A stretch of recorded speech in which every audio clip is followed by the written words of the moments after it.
ايش يقرب لك عمار العزكي؟ ايش صلة قرابتي بعمار العزكي؟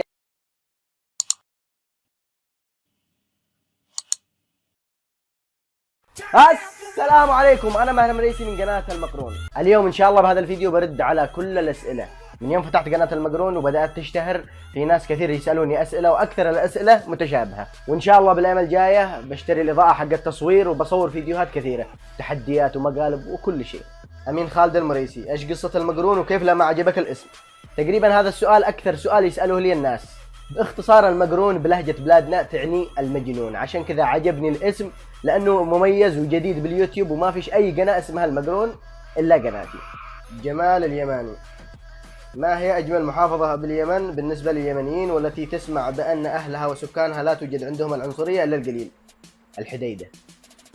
احمد محمد العنسي، كيف خطر ببالك تكون يوتيوبر وتنزل فيديوهات من جميع الانواع؟ يعني ليش دخلت هذا المجال بالذات؟ لاني احبه.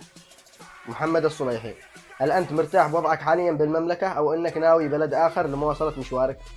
أكيد ناوي بلد آخر، لأن السعودية ما أقدرش أخرج أصور بالشارع، لازم تصريح، وأنا ما أقدرش أطلع تصريح، عشان كذا ناوي أسافر بلد آخر أدرس وأصور. عادل، إيش ناوي تكون بالمستقبل القادم؟ ناوي تواصل مشوارك اليوتيوبي ولا ناوي تتغير؟ إن شاء الله بواصل مشواري اليوتيوبي لما أوصل لدرجة كبيرة، وما حد عارف إيش بيكون بالمستقبل إن شاء الله. احمد الواتهي تقريبا، متى تروح اليمن وتصور فيديوهات حسب كلامك في فيديو سابق؟ والله انا ناوي اسافر اليمن، بس اكثر اصحابي قالوا لي ان في اليمن بيسحبوا عليهم الكاميرات، عشان كذا مش قادر اروح اصور، لانه اذا سحبوا علي الكاميرات ولا بقدر اسوي شيء. غسان عبدول، متى ناوي تنزل فيديوهات متسلسلة كحلقات لشيء معين مثل برنامج حدوته مثلا؟ والله تقريبا انا ناوي اسوي فيديوهات عن كل شيء، ضحك، فلوقات، تحديات، مقالب، كل شيء، مش ناوي ان انا اتخصص بحاجة معينة. عشاك سعيد، السلام عليكم، ايش اكثر حاجة تخاف منها وكم قد لك خارج ارض الوطن الحبيب؟ اكثر حاجة اخاف منها تقريبا انه ينتهي مسلسل ون بيس. اكثر حاجة اخاف منها تقريبا ما بش حاجة اخاف منها، لاني لو اخاف من شيء ما بقدرش اتقدم ابدا. وبالنسبة لكم قد لي خارج الوطن تقريبا 2 سنين. أحمد الحاج، متى غادرت اليمن ومتى ترجع وما هو هدفك من الغربة؟ غادرت اليمن قبل 2 سنين، ومتى أرجع مش عارف صراحة، وهدفي من الغربة أن أنا أطور من نفسي. الشاعر أبو مكرم الطرساني، إيش الدافع الذي خلاك تهتم بالفيديوهات؟ الدافع اللي خلاني أهتم بالفيديوهات إني ممكن أوصل فكرة، ممكن أسعد أشخاص، ممكن إن أنا أوصل لمستوى أقدر أأثر على ناس وأتكلم بأشياء ممكن تكون مفيدة لأشخاص. إبراهيم الشافعي، كيف كان شعورك عندما سويت مقلب فيه مع اليمنيين في المطعم؟ هل توقعت ضرب من قبل المقلب؟ والله أنا تقريبا توقعت الضرب 100%، بس ما شاء الله اللي سويت معاهم المقلب، يعني أنا نفسي استفزيت نفسي، وهم يعني الصبر عندهم ما شاء الله عليهم. ماجد عياش، مبروك، ما هو هدفك بالحياة؟ هدفي بالحياة إني أكون إنسان مهم جدا، وإنسان أقدر أأثر على ناس وأفيد المجتمع.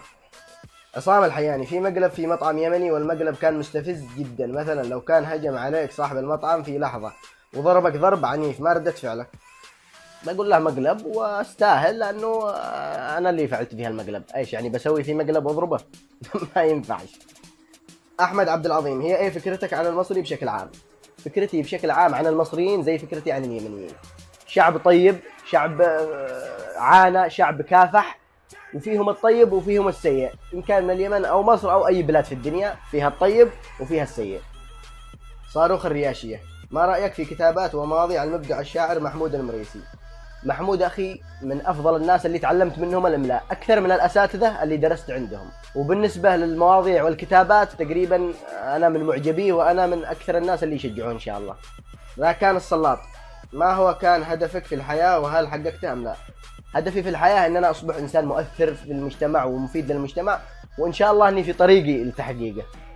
سفير المريخ، صلاح حبيبي، لماذا المغرب من اذكى الشعوب في العالم؟ والله لانهم اطيب ناس. امين ابو تركي، تحبني؟ Really nigga؟ اكيد انا احب كل الناس. عيسى عبد الباسط، هل عمرك حبيت عن طريق النت؟ جاوب بصراحة، احراج تايب. حلوة. لا تقريبا هذه الاشياء حصلت لي ايام المراهقه، سني 18 17 سنه، عشان كذا كانت ايام زي اللي يقول لك زي كان طفوله وما طفوله وهباله. الان كبرنا وتعلمنا وتغربنا وعقلنا وخلاص انتهت هذه الاشياء. خالد الرياشي: متى ستنتهي الحرب باليمن؟ الله اعلم، لكن نتمنى من الله انها تنتهي باقرب وقت، حتى ان شاء الله الان. علي الشويع: ما هي اهداف قناه المقرون وهل لها طاقم غيرك؟ القناه المقرون انا الوحيد فقط اللي فيها، انا اللي اصور نفسي ومنتج لنفسي واكتب لنفسي وافعل كل شيء لنفسي، ما عندي اي طاقم. بالنسبه للاهداف، اهدافها انها توصل بسمه لاي شخص ان شاء الله يستفيد منها، حتى لو شخص واحد، المهم انها تكون مفيده. فيصل المعطاني: كم عمرك وهل انت تحب؟ عمري 20 ان شاء الله بعد 3-4 شهور بدخل 21. بالنسبه للحب هذا شيء محذوف من قاموسي، الحب عندي ان شاء الله بعد الزواج في المستقبل مش قبل الزواج. صدام 122: ايش رايك باهل اليمن؟ Really nigga؟ يعني يمني ايش متوقع ان انا بقول لك اليمن ما همش كويسين؟ اليمن احسن واطيب واكثر ناس تجعجعوا في الدنيا، الله يصلح الحال. عاطف مش عارف ايش اسمه الباقي مزخرف: ايش يقرب لك عمار العزكي وليش دعمته كل هذا الدعم وما هو هدفك من دعمه؟ ايش صلة قرابتي بعمار العزكي؟ عمار العزكي يمني وانا يمني في المقام الاول، وهو طلب مننا الدعم كاخوه يمنيين واحنا دعمناه. انا دعمته وناس كثير يوتيوبر دعموه زي عبد الرحمن الجميلي وعز الدين عارف وناس كثير. المسابقه كانت عربيه عشان كذا اليمن شاركت واحنا دعمنا عمار العزكي. لو كانت المشاركه عالميه وفي واحد عربي بيشارك اكيد بندعم العربي، يكون من مصر من السعوديه من المغرب من اي دوله عربيه. وهنا وصلنا لنهاية الفيديو، شكرا لأكثر من 11,000 مشترك خلال أقل من شهرين، وإن شاء الله كل ما دعمتوني كل ما ساهمت في فيديوهات أكثر وأعمل فيديوهات أكثر. وفي الأخير لا تنسى تضغط لايك للفيديو، تشترك في القناة بالزر الأحمر تحت اشتراك أو سبسكرايب، وتضغط جرس التنبيهات عشان توصلك كل الفيديوهات، وتتابعني على سناب شات وانستغرام بحط لكم روابط بوصف الفيديو وأول تعليق. والسلام عليكم.